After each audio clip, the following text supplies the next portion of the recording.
तेरी ना है मेरी। ना कर बंदिया मेरी मेरी, ना है तेरी ना है मेरी। चार दिना दा मेला दुनिया मिट्टी दी बन जाना तेरी। चार दिना दा मेला दुनिया मिट्टी दी बन जाना तेरी। उठ फरीदा रब रब कर ले, उठ फरीदा रब रब कर ले। वेला ना लंघ जावे पल आवे ना आवे ओ पल। अबे थोक विसार ही को ख्याल कर, झूठा लाए गुमान मन तन अरब तर। आठ पहर साला है सिरजनहार तू, जीवा के इताद कृपा करो। वाहे गुरु बोल मना, सतनाम बोल मना। मन मेरे कत जान चूरा। वाहे गुरु बोल मना, सतनाम बोल मना। मन मेरे कत जान चूरासी दे। ਸਮੁੱਤਿਆਂ ਸਿਰਸਾ ਨਿਵਾਸ ਜਗਤ ਪ੍ਰਣਵੇ। ਦਾਸ ਦਾ ਸਿਰ ਪੂਰੀ ਕਾਇਨਾਤ ਅੱਗੇ ਝੁਕਦਾ ਹੈ, ਕਿਉਂਕਿ ਮੇਰਾ ਪ੍ਰੀਤਮ ਪਿਆਰਾ ਈਸ਼ਵਰ ਅੱਲਾ ਗॉड ਖੁਦਾ ਵਾਹਿਗੁਰੂ ਯਰੇ ਯਰੇ ਪੱਤੇ ਪੱਤੇ ਕਣ ਕਣ ਵਿੱਚ ਵਿਰਾਜਮਾਨ ਹੈ।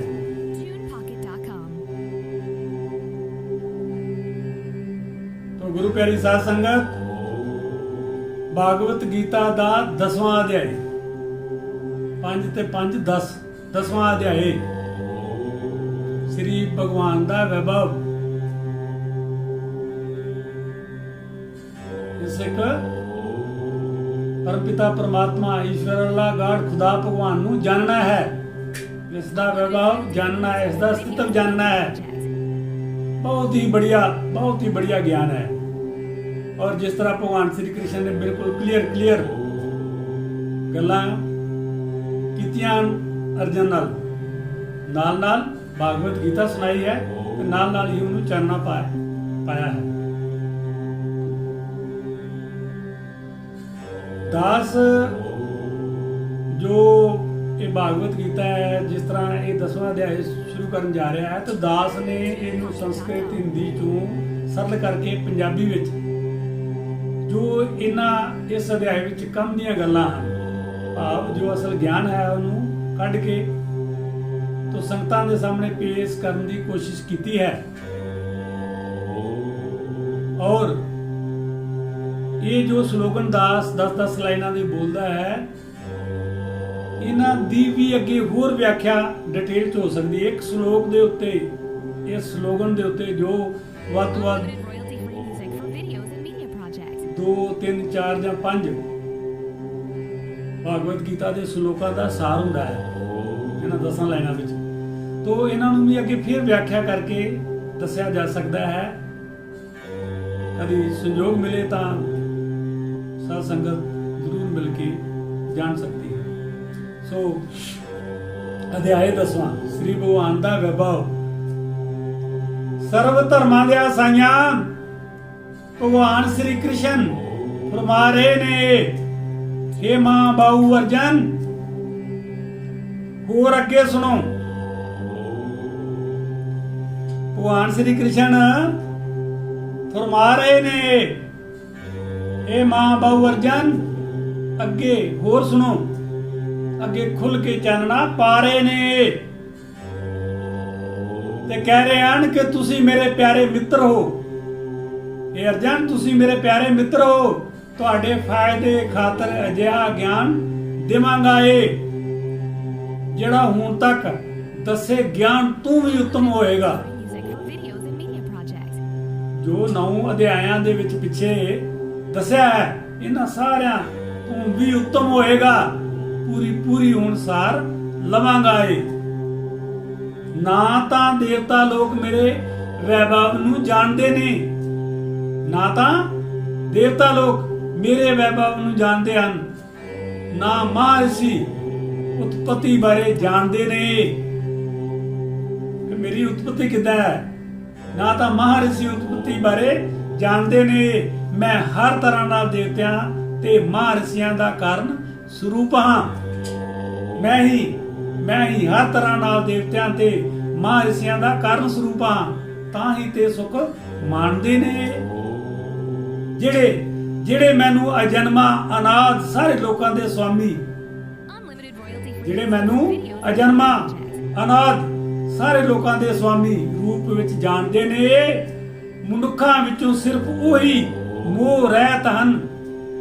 ਇਹਨਾਂ ਸਾਰੇ ਮਨੁੱਖਾਂ ਵਿੱਚੋਂ ਕੇਵਲ ਉਹੀ ਮੋਹ ਰਹਿਤ ਹਨ ਅਤੇ ਸਾਰੇ ਪਾਪਾਂ ਤੋਂ ਮੁਕਤ ਹੋਣਾ ਜਾਣਦੇ ਨੇ। ਇਹ ਪੂਰਨ ਗਿਆਨ ਪ੍ਰਮਾਣਿਤ ਗੁਰੂ ਸ਼ਾਸਤਰ ਗ੍ਰੰਥਾਂ ਸੰਤਾਂ ਤੋਂ ਲਿਆ ਜਾ ਸਕਦਾ ਏ। ਕਹੇ ਲਖਵਿੰਦਰ ਗੁਰੂ ਸ਼ਾਸਤਰ ਗ੍ਰੰਥ ਸੰਤਾਂ ਤੋਂ ਗਿਆਨ ਲੈ ਕੇ ਸਹੀ ਦਿਸ਼ਾ ਵੱਲ ਜਾਇਆ ਜਾ ਸਕਦਾ ਹੈ। ਸਰਵ ਧਰਮਾਂ ਦੇ ਸਾਈਆਂ ਇਹ ਹੀ 10ਵੇਂ ਅਧਿਆਏ ਦੇ 1 ਸ਼ਲੋਕ ਤੋਂ ਲੈ ਕੇ 3 ਸ਼ਲੋਕ, 1, 2 और 3 श्लोक तो ਅੱਗੇ ਫਰਮਾ ਰਹੇ ਨੇ ਕਿ ਸਰਵ ਧਰਮਾਂ ਦੇ ਸਾਈਆਂ ਹੈ। ਸਰਵ ਧਰਮਾਂ ਦੇ ਸਾਈਆਂ ਭਗਵਾਨ ਸ੍ਰੀ ਕ੍ਰਿਸ਼ਨ ਨੇ ਸਮਝਾਇਆ ਹੈ। ਬੁੱਧੀ ਗਿਆਨ ਸ਼ੰਕਾ ਮੋਹ ਤੋਂ ਮੁਕਤੀ ਖਿਮਾ ਭਾਵ ਜਿਨ੍ਹਾਂ ਨੇ ਇੰਦਰੀਆਂ ਤੇ ਕਾਬੂ ਪਾਇਆ ਹੈ। ਮਨ ਤੇ ਕਾਬੂ ਕਰਨਾ, ਸੁਖ ਤੇ ਦੁੱਖ, ਜਨਮ ਮੌਤ ਡਰ ਨਿਡਰਤਾ ਇਹ ਸਭ ਹੀ ਨੇ। ਅਹਿੰਸਾ ਬਰਾਬਰੀ ਸੰਤੋਖ ਤਪ ਦਾਨ ਯਸ ਤੇ ਅਭਿਯਸ ਮੇਰੇ ਰਾਹੀਂ ਪੈਦਾ ਕੀਤੇ ਨੇ। ਭਗਵਾਨ ਸ੍ਰੀ ਕ੍ਰਿਸ਼ਨ ਭਗਵਦ ਗੀਤਾ ਵਿੱਚ ਫਰਮਾ ਰਹੇ ਨੇ, ਐਜ ਇਟ ਇਜ਼ ਪੜ੍ਹ ਰਹੇ ਨੇ ਭਾਗਵਤ ਕਥਾ ਤੇ ਫਰਮਾ ਰਹੇ ਨੇ ਕਿ ਮਨ ਤੇ ਕਾਬੂ ਕਰਨਾ, ਸੁਖ ਤੇ ਦੁੱਖ, ਜਨਮ ਮੌਤ ਡਰ ਨਿਡਰਤਾ ਇਹ ਸਭ ਹੀ ਨੇ। ਅਹਿੰਸਾ ਬਰਾਬਰੀ ਸੰਤੋਖ ਤਪ ਦਾਨ ਯਸ ਤੇ ਅਪਯਸ ਮੇਰੇ ਰਾਹੀਂ ਹੀ ਪੈਦਾ ਕੀਤੇ ਨੇ। ਸੰਤ ਰਿਸ਼ੀ ਅਤੇ ਉਹਨਾਂ ਤੋਂ ਵੀ ਪਹਿਲਾਂ 4 ਮਹਾਰਿਸ਼ੀ ਤੇ ਪੁਰਖੇ ਮੈਂ ਪੈਦਾ ਕੀਤੇ ਨੇ। ਵੱਖੋ ਵੱਖਰੇ ਲੋਕਾਂ ਵਿੱਚ ਨਿਵਾਸ ਕਰਨ ਵਾਲੇ ਜੀਵ ਮੈਂ ਆਪਣੀ ਰਚਨਾ ਨਾਲ ਰਚ ਲਿੱਤੇ ਨੇ। ਜੋ ਮੇਰੇ ਵੈਭਵ ਅਤੇ ਜੋਗ ਸ਼ਕਤੀ ਦੇ ਤੱਥਾਂ ਨੂੰ ਪੂਰੀ ਤਰ੍ਹਾਂ ਨਾਲ ਮੰਨਦੇ ਹੈ। ਇਸ ਵਿੱਚ ਰਤਾ ਵੀ ਸ਼ੱਕ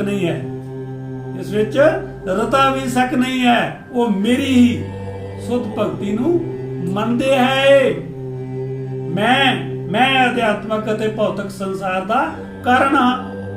ਮੈਂ ਹੀ ਅਧਿਆਤਮਕ ਅਤੇ ਭੌਤਿਕ ਸੰਸਾਰ ਦਾ ਕਾਰਨ ਹਾਂ। ਹਰ ਚੀਜ਼ ਮੇਰੇ ਤੋਂ ਪੈਦਾ ਹੋਈ ਏ। ਕਹੇ ਲਖਵਿੰਦਰ ਬੁੱਧੀਮਾਨ ਮੇਰੀ ਭਗਤੀ ਕਰਦੇ ਹਨ। ਕਹੇ ਲਖਵਿੰਦਰ ਭਗਵਾਨ ਸ੍ਰੀ ਕ੍ਰਿਸ਼ਨ ਕਹਿ ਰਹੇ ਨੇ ਕਿ ਬੁੱਧੀਵਾਨ ਮੇਰੀ ਭਗਤੀ ਕਰਦੇ ਹਨ। ਉਹਨਾਂ ਦੇ ਹਿਰਦੇ ਵਿੱਚ ਮੇਰੀ ਲਗਨ ਸੰਜੋਈ ਏ। ਸਰਵ ਧਰਮਾਂ ਦੇ ਸਾਈਆਂ 10ਵੇਂ ਅਧਿਆਏ ਦੇ ਅੱਗੇ 9ਵੇਂ 10ਵੇਂ 11ਵੇਂ ਸ਼ਲੋਕ ਵਿੱਚ ਫਰਮਾ ਰਹੇ ਨੇ, ਸਰਵ ਧਰਮਾਂ ਦੇ ਸਾਈਆਂ ਭਗਵਾਨ ਸ੍ਰੀ ਕ੍ਰਿਸ਼ਨ ਏਦਾਂ ਪਏ ਦੱਸਦੇ ਨੇ ਮੇਰੇ ਸੁਧ ਭਗਤਾਂ ਦੇ ਪਿਆਰ ਵਿਚਾਰ ਸਭ ਮੇਰੇ ਹਿਰਦੇ ਅੰਦਰ।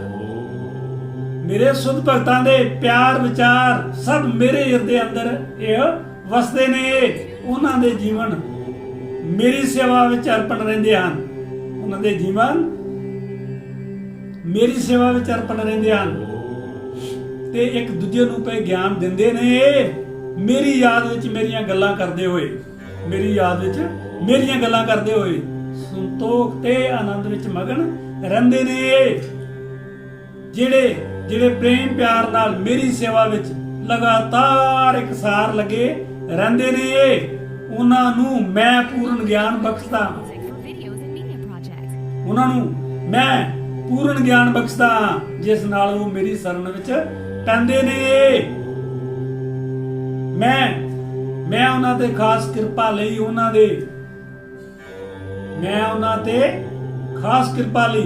ਦੇ ਹਿਰਦੇ ਵਿੱਚ ਹਰਦਮ ਵਾਸ ਕਰਦਾ ਹਾਂ। ਇਹ ਗਿਆਨ ਦੇ ਪ੍ਰਕਾਸ਼ ਵਾਲੇ ਦੀਵੇ ਰਾਹੀਂ ਇਸ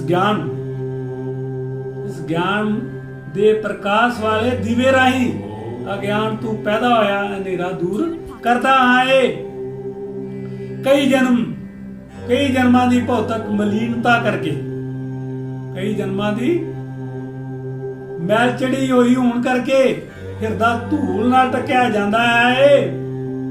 ਹਿਰਦਾ ਧੂਲ ਨਾਲ, ਮੈਲ ਨਾਲ ਢਕਿਆ ਜਾਂਦਾ ਹੈ। ਕਹੇ ਲਖਵਿੰਦਰ ਭਗਵਾਨ ਦੀ ਕਿਰਪਾ ਕਰਕੇ ਹੀ ਇਹ ਧੂਲ ਨੂੰ ਜੀਵ ਸਾਫ਼ ਕਰ ਪਾਉਂਦਾ ਹੈ। ਇਸ ਭਗਵਾਨ ਦੀ ਕਿਰਪਾ ਨਾਲ ਹੀ ਇਸ ਧੂਲ ਨੂੰ ਜੀਵ ਦੂਰ ਕਰ ਪਾਉਂਦਾ ਹੈ। ਸਰਵ ਧਰਮਾਂ ਦੇ ਸਾਈਆਂ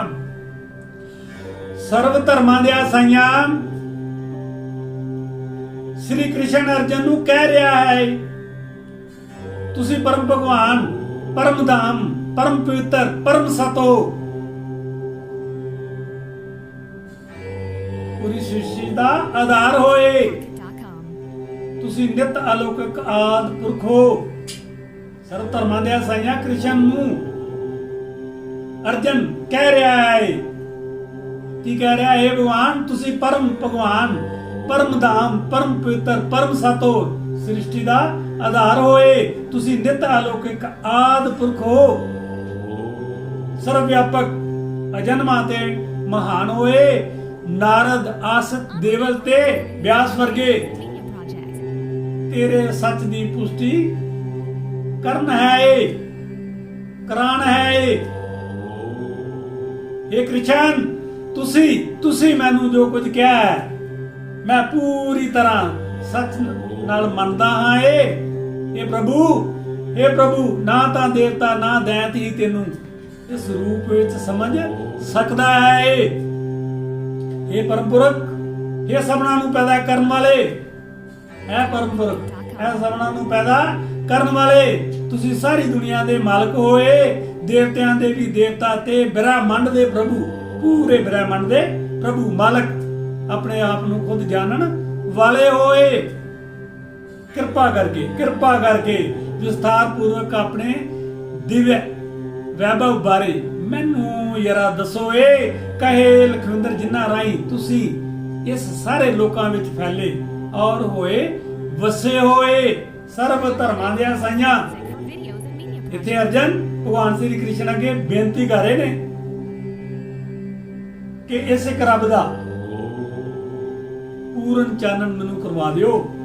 ਕਿਰਪਾ ਕਰਕੇ ਵਿਸਥਾਰ ਪੂਰਵਕ ਆਪਣੇ ਦਿਵਯ ਵੈਭਵ ਬਾਰੇ ਮੈਨੂੰ ਜਰਾ ਦੱਸੋ। ਕਹੇ ਲਖਵਿੰਦਰ ਜਿਨ੍ਹਾਂ ਰਾਹੀਂ ਤੁਸੀਂ ਇਸ ਸਾਰੇ ਲੋਕਾਂ ਵਿੱਚ ਫੈਲੇ ਔਰ ਹੋਏ ਵਸੇ ਹੋਏ, ਜਰਾ ਦੱਸੋ ਤਾਂ ਸਹੀ। ਤੋਂ ਅੱਗੇ ਫਰਮਾ ਰਹੇ ਨੇ, ਇਹ ਸੀਗਾ 10ਵੇਂ ਅਧਿਆਇ ਦੇ 12 ਸ਼ਲੋਕ ਤੋਂ ਲੈ ਕੇ 16 ਸ਼ਲੋਕ ਤੱਕ। ਅੱਗੇ 17ਵੇਂ ਤੋਂ ਲੈ ਕੇ 17, 18, 19 ਔਰ 20 ਸ਼ਲੋਕ ਵਿੱਚ ਫਰਮਾ ਰਹੇ ਨੇ, ਸਰਵ ਧਰਮਾਂ ਦੇ ਸਾਈਆਂ ਸ੍ਰੀ ਭਗਵਾਨ ਨੂੰ ਅਰਜਨ ਕਹਿ ਧਰੇ ਹੈ। ਇਹ ਕ੍ਰਿਸ਼ਨ ਪਰਮ ਜੋਗੀ, ਇਹ ਕ੍ਰਿਸ਼ਨ ਇਹ ਪਰਮ ਜੋਗੀ, ਮੈਨੂੰ ਦੱਸੋ ਮੈਂ ਕਿੰਜ ਲਗਾਤਾਰ ਚਿੰਤਨ ਕਰਾਂ ਆਏ। हे ਭਗਵਾਨ ਮੈਂ ਕਿਵੇਂ ਤੁਹਾਨੂੰ ਸਮਝਾਂ, ਤੁਹਾਡਾ ਸਿਮਰਨ ਕਿਸ ਰੂਪ ਵਿੱਚ ਕੀਤਾ ਜਾਏ। हे ਜਨਾਰਦਨ ਤੁਹਾਡੇ ਆਪਣੇ ਵੈਭਵ ਅਤੇ ਯੋਗ ਸ਼ਕਤੀ ਦਾ ਵਰਣਨ ਕੀਤਾ ਜਾਏ।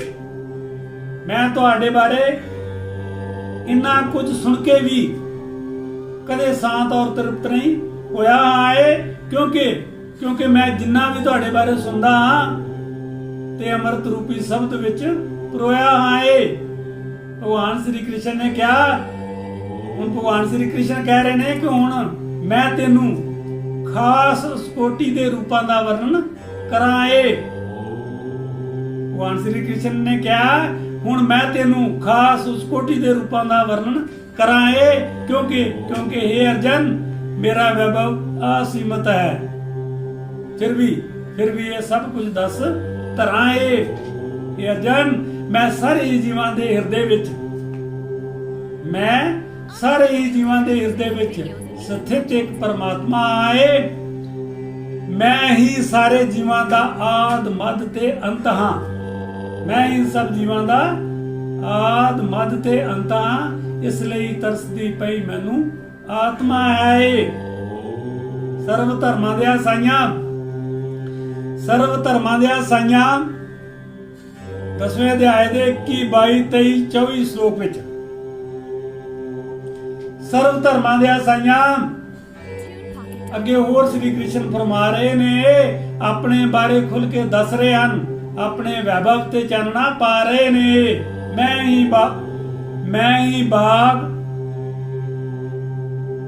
ਮੈਂ ਹੀ 12 ਅਦਿੱਤਿਆਂ ਵਿੱਚ ਵਿਸ਼ਨੂੰ ਹਾਂ। ਮੈਂ ਹੀ 12 ਅਦਿੱਤਿਆਂ ਵਿੱਚ ਵਿਸ਼ਨੂੰ ਹਾਂ। ਪ੍ਰਕਾਸ਼ ਵਿੱਚ ਤੇਜਸਵੀ ਸੂਰਜ ਪ੍ਰਕਾਸ਼ ਆਏ। ਮੈਂ ਆਕਾਸ਼ ਵਿਚਲੀਆਂ 50 ਹਵਾਵਾਂ ਵਿੱਚ ਮਰੀਚੀ, 50 ਤਰ੍ਹਾਂ ਦੀਆਂ ਹਵਾਵਾਂ ਹਨ। ਮੈਂ ਆਕਾਸ਼ ਵਿਚਲੀਆਂ 50 ਹਵਾਵਾਂ ਵਿੱਚ ਮਰੀਚੀ ਤੇ ਸਿਤਾਰਿਆਂ ਵਿੱਚ ਚੰਨ ਹਾਂ। ਮੈਂ ਵੇਦਾਂ ਵਿੱਚ ਸਾਮ ਵੇਦ ਹਾਂ। ਦੇਵਤਿਆਂ ਵਿੱਚ ਇੰਦਰ ਸਵਰਗ ਦਾ ਰਾਜਾ ਹਾਂ। ਇੰਦਰੀਆਂ ਵਿੱਚ ਮਨ ਹਾਂ ਅਤੇ ਸਾਰੇ ਜੀਵਾਂ ਵਿੱਚ ਜੀਵਨ ਸ਼ਕਤੀ ਤੇ ਚੇਤਨਾ ਹਾਂ। ਮੈਂ ਸਾਰੇ ਰੁਦਰਾਂ ਵਿੱਚ ਸੇਵਾ ਯਕਸ਼ਾਂ ਅਤੇ ਦੈਂਤਾਂ ਵਿੱਚ ਸੰਪਤੀ ਦੇਵਤਾ ਕੁਬੇਰ ਹਾਂ। ਵਸਤੂਆਂ ਵਿੱਚ ਆਗਾਂ, ਪਰਬਤਾਂ ਵਿੱਚ ਮੈਰੂ ਪਰਬਤ ਹਾਂ। ਹਰ ਸ਼ਾਮ ਸਵੇਰ ਸਵੇਰ ਹਾਂ। ਇਹ ਅਰਜਨ ਮੈਨੂੰ ਸਾਰੇ ਪ੍ਰੋਤਾਂ ਵਿੱਚ ਮੁੱਖ ਪ੍ਰੋਤ ਅਤੇ ਬ੍ਰਹਸਪਤੀ ਔਰ ਪੂਰੀਆਂ ਬ੍ਰਹਸਪਤੀਆਂ ਵਿੱਚ ਬ੍ਰਹਮਪਤੀ ਸਮਝਿਆ ਜਾਏ। ਮੈਂ ਸਾਰੇ ਸੈਨਾਪਤੀਆਂ ਵਿੱਚੋਂ ਕਾਰਤਿਕੇ ਹਾਂ। ਮੈਂ ਹੀ ਸਾਰੇ ਸੈਨਾਪਤੀਆਂ ਵਿੱਚੋਂ ਕਾਰਤਿਕੇ ਹਾਂ। ਸਾਰੀਆਂ ਝੀਲਾਂ ਵਿੱਚ ਸਮੁੰਦਰ ਆਏ। ਸਰਵ ਧਰਮਾਂ ਦੇ ਸਾਈਆਂ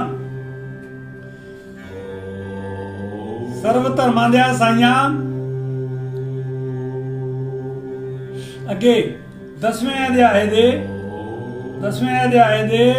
25, 26, 27, 28 ਔਰ 29 ਸ਼ਲੋਕ ਵਿੱਚ ਫਰਮਾ ਰਹੇ ਨੇ ਕਿ ਸਰਵ ਧਰਮਾਂ ਦੇ ਸਾਈਆਂ ਅੱਗੇ ਹੋਰ ਦੱਸਿਆ ਹੈ ਮੈਂ ਹੋਰ ਕਈ ਪ੍ਰਕਾਰ ਹਾਂ। ਭਗਵਾਨ ਸ੍ਰੀ ਕ੍ਰਿਸ਼ਨ ਨੇ ਭਾਗਵਤ ਦੇ ਜਰੀਏ ਨਾਲ ਦੱਸਿਆ ਹੈ। ਭਾਗਵਤ ਦੀ ਕਥਾ ਦਾ ਆਪਣੇ ਜਰੀਏ ਨਾਲ ਵਰਣਨ ਕੀਤਾ ਹੈ। ਭਗਵਾਨ ਸ੍ਰੀ ਕ੍ਰਿਸ਼ਨ ਨੇ ਐਜ ਇਟ ਇਜ਼ ਪੜ੍ਹਨੀ ਸੀ ਨਾ ਕੀਤਾ, ਐਜ ਇਟ ਇਜ਼ ਸੁਣਾਣੀ ਸੀ। ਤੋ ਸ੍ਰੀ ਭਗਵਾਨ ਸ੍ਰੀ ਕ੍ਰਿਸ਼ਨ ਕਹਿ ਰਹੇ ਨੇ ਕਿ ਸਰਵ ਧਰਮਾਂ ਦੇ ਸਾਈਆਂ ਅੱਗੇ ਹੋਰ ਦੱਸਿਆ ਹੈ ਮੈਂ ਹੋਰ ਕਈ ਪ੍ਰਕਾਰ ਆਏ। ਮੈਂ ਮਹਾਰਿਸ਼ੀਆਂ ਵਿੱਚੋਂ ਭ੍ਰਿਗੂ ਹਾਂ। ਧੁਨੀਆਂ ਵਿੱਚ ਅਲੋਕਕ ਓੰਕਾਰ ਹੈ। ਸਾਰੇ ਜੋਗਾਂ ਵਿੱਚ ਪਵਿੱਤਰ ਨਾਦ ਕੀਰਤਨ ਜਪ ਜੜ ਪਦਾਰਥਾਂ ਵਿੱਚ ਹਿਮਾਲਿਆ ਪਰਬਤ ਹਾਂ। ਮੈਂ ਸਾਰੇ ਰੁੱਖਾਂ ਵਿੱਚੋਂ ਬੋੜ ਦਾ ਰੁੱਖ ਹਾਂ। ਦੇਵ ਰਿਸ਼ੀਆਂ ਵਿੱਚੋਂ ਨਾਰਦ ਸਰਬਤਰ ਹਾਂ। ਮੈਂ ਗੰਧਰਵਾਂ ਵਿੱਚੋਂ ਚਿਤਰਤ ਹਾਂ ਅਤੇ ਸਿੱਧ ਪੁਰਖਾਂ ਵਿੱਚੋਂ ਕਪਲ ਮੁਨੀ ਆਏ। ਘੋੜਿਆਂ ਵਿੱਚੋਂ ਮੈਨੂੰ ਉੱਚਾ ਸੁਰਵਾ ਸਮਝੋ ਜੋ ਅੰਮ੍ਰਿਤ ਲਈ ਸਮੁੰਦਰ ਮੰਥਨ ਵਿੱਚ ਪੈਦਾ ਹੋਇਆ ਏ। ਗੱਜ ਰਾਜਿਆਂ ਵਿੱਚ ਮੈਂ ਇਰਾਵਤ ਹਾਂ। ਹਾਥੀਆਂ ਵਿੱਚ ਮੈਂ ਇਰਾਵਤ ਹਾਥੀ ਹਾਂ ਤੇ ਸਾਰੇ ਮਨੁੱਖਾਂ ਵਿੱਚੋਂ ਰਾਜਾ ਹਾਂ। ਮੈਂ ਹਥਿਆਰਾਂ ਵਿੱਚੋਂ ਵਜਰ ਹਾਂ। ਅਤੇ ਗਊਆਂ ਵਿੱਚੋਂ ਸੁਰਬੀ ਹਾਂ। ਸੰਤਾਨ ਉਤਪਤੀ ਲਈ ਪ੍ਰੇਮ ਦਾ ਦੇਵਤਾ ਕਾਮਦੇਵ। ਸੰਤਾਨ ਉਤਪਤੀ ਲਈ ਪ੍ਰੇਮ ਦਾ ਦੇਵਤਾ ਕਾਮਦੇਵ ਅਤੇ ਸੱਪਾਂ ਵਿੱਚੋਂ ਵਾਸੁਕੀ ਹਾਂ। ਅਨੇਕ ਫੰਨਾਂ ਵਾਲੇ ਨਾਗਾਂ ਵਿੱਚੋਂ ਮੈਂ ਅਨੰਤ ਹਾਂ। ਅਨੇਕ ਫੰਨਾਂ ਵਾਲੇ ਨਾਗਾਂ ਵਿੱਚੋਂ ਮੈਂ ਅਨੰਤ ਹਾਂ ਅਤੇ ਜਲ ਚਰਾਂ ਵਿੱਚੋਂ ਵਰਨ ਦੇਵ ਹਾਂ। ਸਰਵ ਧਰਮਾਂ ਦੇ ਸਾਈਆਂ, ਸਰਵ ਧਰਮਾਂ ਦੇ ਸਾਈਆਂ ਭਗਵਾਨ ਸ੍ਰੀ ਕ੍ਰਿਸ਼ਨ ਇੱਥੇ ਨਹੀਂ ਰੁਕ ਰਹੇ, ਇੱਥੇ ਨਹੀਂ ਥੰਮ ਰਹੇ। ਤੇ ਫਿਰ ਅੱਗੇ 30, 31, 32, 33, 34 ਸ਼ਲੋਕ ਵਿੱਚ ਫਰਮਾ ਰਹੇ ਨੇ, ਸਰਵ ਧਰਮਾਂ ਦੇ ਸਾਈਆਂ ਭਗਵਾਨ ਸ੍ਰੀ ਕ੍ਰਿਸ਼ਨ ਇੱਥੇ ਨਹੀਂ ਥੰਮ ਰਹੇ ਨੇ। ਪਿਤਰਾਂ ਵਿੱਚੋਂ ਅਰਜਮਾਹਾਂ ਨਿਜਮਾਂ ਦੇ ਨਿਰਵਾਕਾਂ ਵਿੱਚੋਂ ਮੈਂ ਮੌਤ ਦਾ ਜਮ ਹਾਂ। ਦੈਂਤਾਂ ਵਿੱਚੋਂ ਮੈਂ ਭਗਤ ਰਾਜ ਪ੍ਰਹਿਲਾਦ ਹਾਂ। ਦੈਂਤਾਂ ਵਿੱਚੋਂ ਮੈਂ ਭਗਤ ਰਾਜ ਪ੍ਰਹਿਲਾਦ ਹਾਂ। ਦਮਨ ਕਰਨ ਵਾਲਿਆਂ ਵਿੱਚੋਂ ਕਾਲਾ ਹਾਂ। ਪਸ਼ੂਆਂ ਵਿੱਚੋਂ ਮੈਂ ਬੱਬਰ ਸ਼ੇਰ ਹਾਂ। ਪਸ਼ੂਆਂ ਵਿੱਚੋਂ ਮੈਂ ਬੱਬਰ ਸ਼ੇਰ ਹਾਂ ਔਰ ਪੰਛੀਆਂ ਵਿੱਚੋਂ ਗਰੁੜ ਹਾਂ। ਗਰੁੜ ਪੰਛੀ ਹੈ ਨਾ, ਪੰਛੀਆਂ ਵਿੱਚੋਂ ਮੈਂ ਗਰੁੜ ਪੰਛੀ ਹਾਂ। ਸਭ ਪਵਿੱਤਰ ਕਰਨ ਵਾਲਿਆਂ ਵਿੱਚੋਂ ਹਵਾ ਹਾਂ। ਸਭ ਕੁਝ ਪਵਿੱਤਰ ਕਰਨ ਵਾਲਿਆਂ ਵਿੱਚੋਂ ਹਵਾ ਹਾਂ। ਸ਼ਾਸਤਰ ਧਾਰੀਆਂ ਵਿੱਚੋਂ ਰਾਮ ਹਾਂ। ਮੱਛੀਆਂ ਵਿੱਚੋਂ ਮਗਰਮੱਛ, ਨਦੀਆਂ ਵਿੱਚੋਂ ਗੰਗਾ ਹਾਂ। ਮੱਛੀਆਂ ਵਿੱਚੋਂ ਮਗਰਮੱਛ, ਨਦੀਆਂ ਵਿੱਚੋਂ ਗੰਗਾ ਹਾਂ। ਪੂਰੀ ਸ੍ਰਿਸ਼ਟੀ ਦਾ ਸ਼ਾਮ ਆਏ। ਅੱਖਰਾਂ ਵਿੱਚੋਂ ਓਮਕਾਰ ਹਾਂ। ਅੱਖਰਾਂ ਵਿੱਚੋਂ ਇੱਕ ਓਮਕਾਰ ਹਾਂ ਅਤੇ ਸਮਾਸਾਂ ਵਿੱਚੋਂ ਦਵੰਦ ਸਵਾਸ ਆਏ। ਮੈਂ ਹੀ ਅੰਤਕ ਸਮਾਂ ਹੀ ਵੀ ਹਾਂ। ਮੈਂ ਹੀ ਅੰਤਕ ਸਮਾਂ ਵੀ ਹਾਂ। ਕਦੀ ਸਮਾਂ ਰੁਕਦਾ ਨਹੀਂ ਨਾ, ਥੱਕਦਾ ਨਹੀਂ ਨਾ। ਤਾਂ ਭਗਵਾਨ ਸ੍ਰੀ ਕ੍ਰਿਸ਼ਨ ਭਾਗਵਤ ਵਿੱਚ ਫਰਮਾ ਰਹੇ ਨੇ, ਮੈਂ ਹੀ ਅੰਤਕ ਸਮਾਂ ਵੀ ਹਾਂ ਅਤੇ ਵਿਦਾਤਾਵਾਂ ਵਿੱਚੋਂ ਬ੍ਰਹਮ ਵੀ ਮੈਂ ਹੀ ਹਾਂ। ਮੈਂ ਸਭ ਕੁਝ ਨਿਗਲਣ ਵਾਲੀ ਮੌਤ ਹਾਂ। ਮੈਂ ਹੀ ਸਭ ਕੁਝ ਨਿਗਲਣ ਵਾਲੀ ਮੌਤ ਹਾਂ। ਭਵਿੱਖ ਵਿੱਚ ਪੈਦਾ ਕਰਨ ਵਾਲਾ ਹਾਂ। ਇਸਤਰੀਆਂ ਵਿੱਚੋਂ ਮੈਂ ਕੀਰਤੀ, ਸੁੰਦਰਤਾ, ਬਾਣੀ, ਯਾਦ ਸ਼ਕਤੀ, ਬੁੱਧੀ, ਦ੍ਰਿੜਤਾ ਰੱਖਣ ਵਾਲਾ ਹਾਂ। ਸਰਵ ਧਰਮਾਂ ਦੇ ਸਾਈਆਂ, ਸਰਵ ਧਰਮਾਂ ਦੇ ਸਾਈਆਂ 10ਵੇਂ ਅਧਿਆਇ ਦੇ ਸ਼ਲੋਕ ਨੰਬਰ 35 ਤੋਂ ਲੈ ਕੇ 38 ਤੱਕ, 35, 37, 37 ਔਰ 38 ਵਿੱਚ ਫਰਮਾ ਰਹੇ ਨੇ, ਸਰਵ ਧਰਮਾਂ ਦੇ ਸਾਈਆਂ ਭਗਵਾਨ ਰੂਪ ਸ਼ੁਭ ਦਿਨ ਤੇ ਸ਼ੁਭ ਰਾਤਰੀ ਹੈ। ਭਗਵਾਨ ਰੂਪ ਵਿੱਚ ਸ਼ੁਭ ਦਿਨ ਤੇ ਸ਼ੁਭ ਰਾਤਰੀ ਹੈ। ਮੈਂ ਸਾਮ ਵੇਦ ਤੇ ਗੀਤਾ ਵਿੱਚ ਬ੍ਰਹਮ ਸਾਮਾ ਅਤੇ ਸੰਦਾਂ ਵਿੱਚ ਗਾਇਤਰੀ ਹਾਂ। ਸਾਰੇ ਮਹੀਨਿਆਂ ਵਿੱਚੋਂ ਮਗਰ ਮਾਸ ਹਾਂ। ਸਾਰੇ ਮਹੀਨਿਆਂ ਵਿੱਚੋਂ ਮਗਰ ਮਾਸ ਹਾਂ, ਮਗਰ ਮਹੀਨਾ ਹਾਂ। ਸਾਰੀਆਂ ਰੁੱਤਾਂ ਵਿੱਚੋਂ ਬਸੰਤ ਰੁੱਤ ਹਾਂ। ਮੈਂ ਹੀ ਕਪਟੀਆਂ ਵਿੱਚੋਂ ਜੂਆ ਹਾਂ। ਮੈਂ ਹੀ ਕਪਟੀਆਂ ਵਿੱਚੋਂ ਜੂਆ ਹਾਂ ਅਤੇ ਤੇਜਸਵੀਆਂ ਵਿਚਲਾ ਤੇਜ ਹਾਂ। ਮੈਂ ਜਿੱਤ ਹਾਂ, ਹੌਸਲਾ ਹਾਂ, ਬਲਵਾਨਾਂ ਦਾ ਬਲ ਹਾਂ, ਖੇਲਦਾਨਾਂ ਵੱਲ ਛਲ ਹਾਂ। ਮੈਂ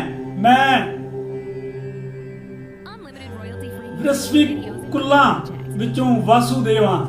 ਮੈਂ ਵਿਸ਼ਵੀ ਕੁੱਲਾਂ ਵਿੱਚੋਂ ਵਾਸੂਦੇਵ ਹਾਂ ਅਤੇ ਪਾਂਡਵਾਂ ਵਿੱਚੋਂ ਅਰਜਨ ਹਾਂ।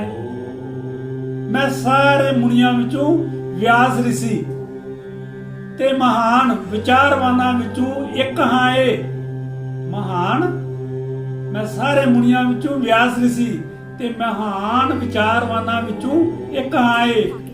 ਅਰਾਜਕਤਾ ਨੂੰ ਦਬਾਉਣ ਵਾਲੇ, ਸਜ਼ਾ ਦੇਣ ਵਾਲੇ ਸਾਧਨਾਂ ਵਿੱਚੋਂ ਮੈਂ ਹੀ ਤਾਂ ਦੰਡ ਹਾਂ।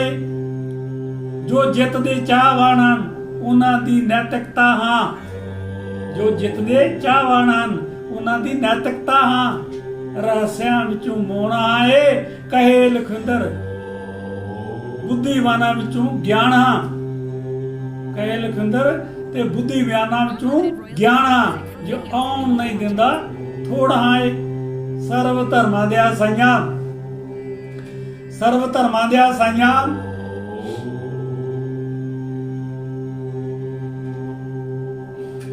ਅੱਗੇ 39 ਤੋਂ ਲੈ ਕੇ 42 ਤੱਕ, 10ਵੇਂ ਅਧਿਆਏ ਦੇ 39 ਸ਼ਲੋਕ ਤੋਂ 42 ਸ਼ਲੋਕ ਤੱਕ ਫਰਮਾ ਰਹੇ ਨੇ ਕਿ ਸਰਵ ਧਰਮਾਂ ਦੇ ਸਾਈਆਂ।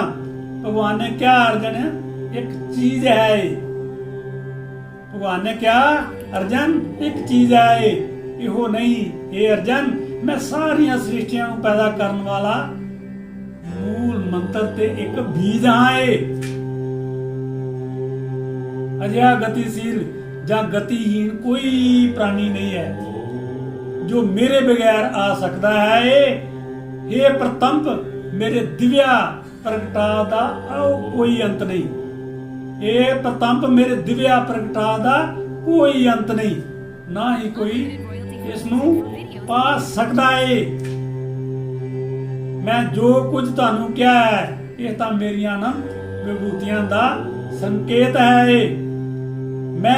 ਮੈਂ ਜੋ ਕੁਝ ਤੁਹਾਨੂੰ ਕਿਹਾ ਹੈ ਇਹ ਤਾਂ ਮੇਰੀਆਂ ਅਨੰਤ ਵਿਭੂਤੀਆਂ ਦਾ ਸੰਕੇਤ ਹੈ। ਤੁਸੀਂ ਸਮਝ ਲਓ ਕਿ ਸਾਰੇ ਵੈਭਵ, ਸੁੰਦਰਤਾ ਤੇ ਤੇਜਸਵੀ ਸ੍ਰਿਸ਼ਟੀਆਂ ਸਭ ਮੇਰੇ ਹੇਠ ਹੈ। ਪਰ हे ਅਰਜਨ, ਇਸ ਸਾਰੇ ਵਿਸਤਾਰ ਗਿਆਨ ਦੀ ਲੋੜ ਕੀ ਹੈ? हे ਅਰਜਨ, ਇਸ ਸਾਰੇ ਵਿਸਤਾਰ ਨਾਲ ਗਿਆਨ ਦੀ ਲੋੜ ਕੀ ਹੈ? ਮੈਂ ਹੀ ਸਭ ਪਾਸੇ ਸਾਰਦਾ ਏ। ਮੈਂ ਆਪਣੇ ਇੱਕ ਅੰਸ਼ ਮਾਤਰ ਨਾਲ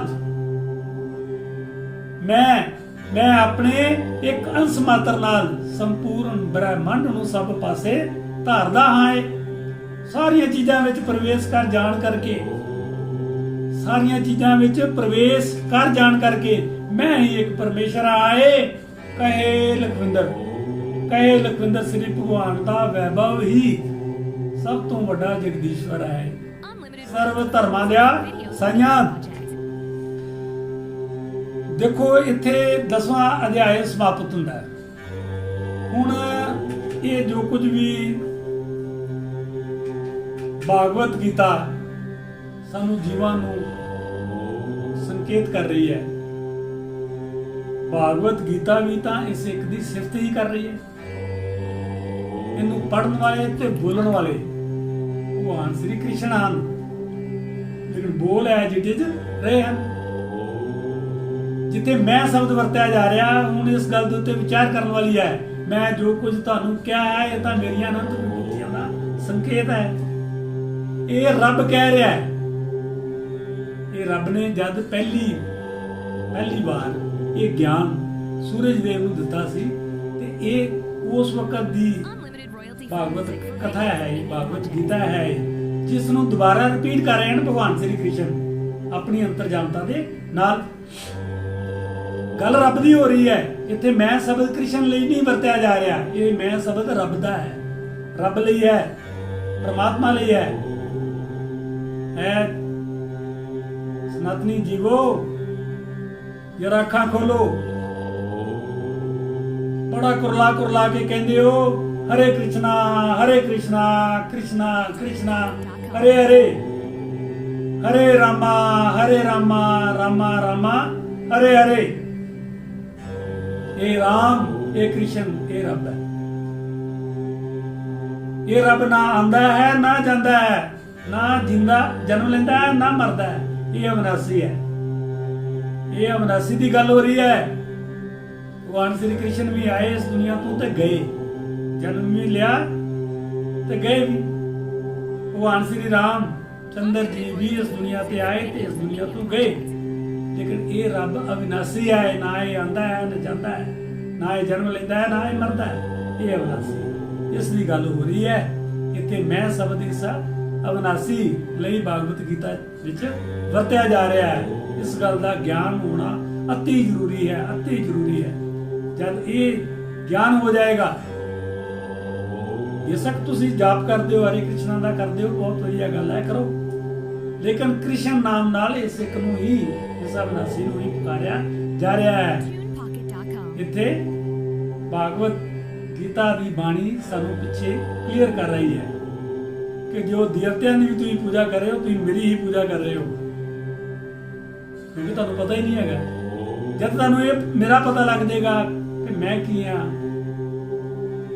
जब ਤੁਹਾਨੂੰ रब का पता लग जाएगा कि रब की है, रब कित्थे रहिंदा ते किहड़े रंगां विच रहिंदा है, तो सारी पिक्चर क्लीयर हो जाएगी। जीवन दे विच अध्यात्मिकता दी ऊंचाई नूं छू जाओगे। ये स्पिरिचुअलिटी, ये आध्यात्मिकता कंप्लीट हो जाएगी। ये भागवत गीता के थ्रू ग्रंथ सारे ही अपने अपनी जगह के उत्ते एक तो एक अगे हैं, घट कोई भी ग्रंथ विच नहीं की गई। ये तो धर्मां वालियां ने अपने रोले रप्पे पाए ने कि जी साडा धर्म चंगा, साडा धर्म चंगा, साडियां भेडां ज़्यादा ने, साडियां घट ने, असीं ज़्यादा उन लांदे, असीं ज़्यादा निग मानदे हां। दास पर्टिकुलर किसी भी धर्म नूं इशारा करके नहीं कह रहा, ना किसी मत नूं, ना किसी मिशन नूं, ना किसी कल्ट और संप्रदाय नूं ये गल कह रहा। लेकिन रब उत्थे जे जिथे बिल्कुल कोई रब दे नां दा एक ढिला नहीं लैंदा, अपनी जथा शक्ति भावें वो गरीबी चाहे जिद्दां भी हैगा वो इस सिख की गल करदा है। वो ऑन मैरिट गल हो रही जे थ्रू धर्म ग्रंथां दे, फिर ये सिख की समझ आएगी, वरना समझ नहीं आ सकती। दास दी हथ बन के बेनती है कि सारे धर्मां वालियां अगे, इसे करके दास सर्व धर्मां की गल करता है कि सर्व धर्मा सर्व धर्मा सर्व धर्मा। प्रणाम। एक विनती है आपसे। कहिए राजन। पिछले कई दिनों से मेरे स्वप्न में मेरे पिताश्री आ रहे। मैंने ब्राह्मणों से भी इसका अर्थ पूछा तो उनका कहना था कि तुम्हारे पिताश्री को शांति नहीं मिली, उनके लिए पूजा करना, यज्ञ संपन्न करना। आप तो परम ज्ञान का स्वरूप है, तो विनती है आपसे कि पूजा विधि आप ही के हाथों से हो, जो मेरे पिताश्री तक पहुंचे, उन्हें मुक्ति मिले, जीवन मरण के इस चक्र से वो मोक्ष पाले। अवश्य राजन। आप मिट्टी के 2 घड़े मंगवाइए, एक में घी भरवाइए और एक घड़े में कंकड़ पत्थर भरवाइए, और उन दोनों घड़ों के मुंह कपड़े से बंधवा दीजिए और उन्हें लेकर नदी के तट पर आइए। मैं वहीं आपकी प्रतीक्षा करूंगा। मैं भी इसका प्रबंध करता हूं महाराज।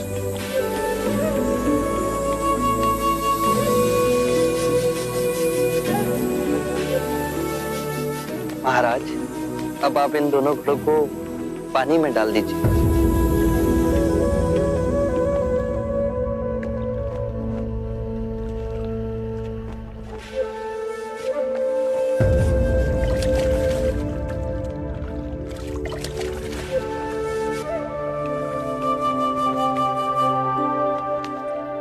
महाराज, अब इन दोनों घड़ों को आप तोड़ दीजिए।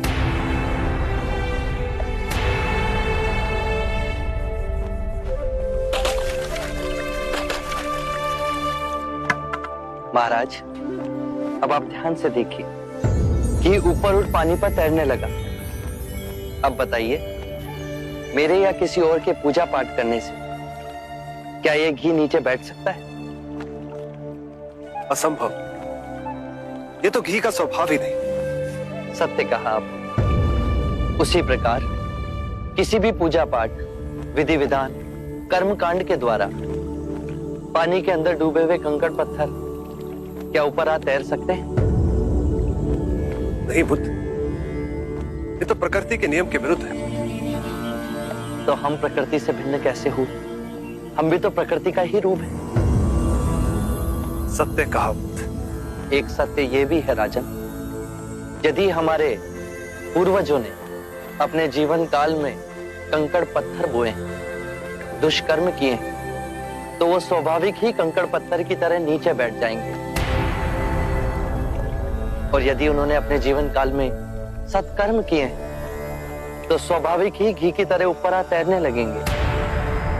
जो बोएंगे वही काटेंगे।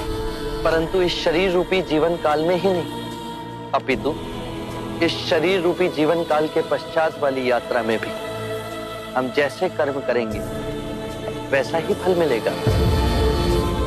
अब बताइए, इस प्रकृति के नियम को कोई पूजा पाठ, कर्म कांड, विधि विधान, यज्ञ हवन मिटा सकता है? राजन, मैं भी इसको नहीं बदल सकता। केवल अच्छे कर्म ही मनुष्य की मुक्ति का द्वार खोलेंगे। ये कैसी तलवार है आपके हाथ में जो एक क्षण में सारे झूठ काट केवल ज्ञान को प्रकाशित करती है? ना जाने कितने जन्मों और भटकता में यदि आपकी कृपा ना होती, इस एक क्षण में आपने अपनी अदृश्य तलवार से मेरे अहंकार का सर भी काट दिया। धन्य है प्रभु।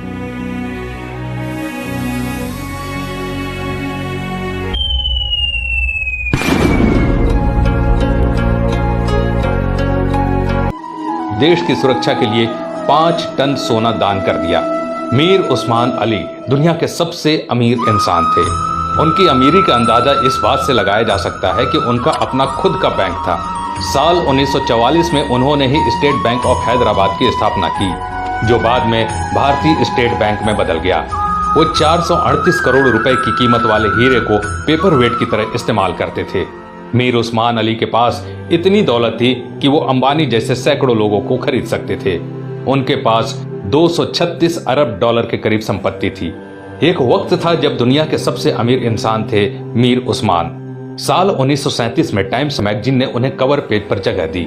पूरी दुनिया के सबसे अमीर उस्मान अली ने एक वक्त इटली और इंग्लैंड से भी बड़ी रियासतों पर राज किया। वो हैदराबाद के नवाब महबूब अली खान के बेटे थे। आजादी से पहले तक वो हैदराबाद के निजाम रहे और फिर जनवरी 1950 को हैदराबाद के पहले राज्य प्रमुख बने। मीर उस्मान अली भारतीय इतिहास में सबसे ज्यादा दान देने वाले शख्स हैं। साल 1962 में भारत चीन युद्ध के वक्त मीर उस्मान ने भारत की सरकार को 5 टन सोना दिया था, जो कि किसी भी शख्स द्वारा दिया गया अब तक का सबसे बड़ा दान है। आपको जानकर हैरानी होगी कि भारत और चीन के बीच जब युद्ध हुआ था तब भारत द्वारा इस्तेमाल किए गए हथियार और बारूद मीर उस्मान के पैसों से ही खरीदे गए थे। अगर मीर उस्मान 5 टन सोना दान न करते तो भारत के बड़े हिस्से पर चीन का अधिकार हो जाता। मीर उस्मान द्वारा दान किए गए सोने को लेने मौजूदा प्रधानमंत्री लाल बहादुर शास्त्री खुद हैदराबाद गए थे। ये भी जान लीजिए दोस्तों कि मीर उस्मान अली ने ही भारत के पहले हवाई अड्डे का निर्माण करवाया था। उस्मानिया यूनिवर्सिटी हैदराबाद की स्थापना भी मीर उस्मान ने ही की थी, जो आज भारत की सबसे बड़ी यूनिवर्सिटीज में से एक है। उस्मान अली ने दान देते वक्त कभी किसी का मजहब नहीं पूछा। उन्होंने जहां एक तरफ अलीगढ़ मुस्लिम यूनिवर्सिटी को 5 लाख रुपए दान किए, वहीं बनारस हिंदू यूनिवर्सिटी को 10 लाख रुपए भेजे। संविधान निर्माता भीमराव अंबेडकर को मीर उस्मान अली ने 54 एकड़ जमीन दान दे दी, जिस पर बाद में कई कॉलेज और यूनिवर्सिटीज का निर्माण हुआ। मीर उस्मान की सादगी का इसी बात से अंदाजा लगाया जा सकता है कि उन्होंने एक टोपी और एक कंबल में अपनी पूरी जिंदगी गुजार दी। यहाँ तक कि उन्होंने कभी सोने और चांदी के बर्तनों में खाना तक नहीं खाया। उनके लिए एक टीन की प्लेट बनाई गई थी जो वो जिंदगी भर इस्तेमाल करते थे। निजाम म्यूजियम में मौजूदा दस्तावेजों के मुताबिक मीर उस्मान का जनाजा दुनिया का सबसे बड़ा जनाजा था। मीर उस्मान अली कहा करते थे कि जब तक निजाम जैसा मुसलमान जिंदा है, इस धरती की तरफ कोई आंख उठाकर भी नहीं देख सकता। ये वीडियो बनाने का मकसद उन लोगों की आंखें खोलना है दोस्तों, जो भारत की एकजुटता पर सवाल उठाते हैं, धर्म निरपेक्षता पर सवाल उठाते हैं, जो हिंदू मुसलमान के भाईचारे पर सवाल खड़ा करते हैं। शर्म आनी चाहिए उन लोगों को कि जिस देश में कलाम साहब, मीर उस्मान साहब जैसे शख्स पैदा हुए, उन महान शख्स वाले देश में इस तरह के लोग इस तरह की घटिया सोच रखते हैं।